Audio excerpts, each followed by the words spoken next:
How to change profile picture on Monopoly Go without Facebook. Want to switch up your profile look in Monopoly Go? In this video, I'll show you exactly how to change the profile picture on Monopoly Go without Facebook. First, open the app and tap on this three horizontal line at the top right corner. Then tap on your current avatar or profile picture.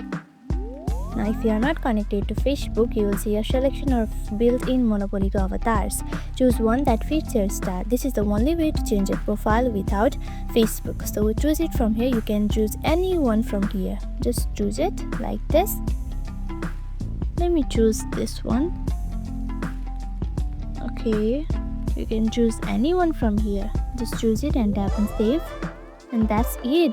You just set your profile picture right here. If you want to use a personalized image, you can just tap on connect with Facebook, sign in, and your profile picture will sync into the game and the profile picture will be of your Facebook account. And that's it. If this video helped you out, hit like and subscribe for more tips and tutorials. Thank you for watching.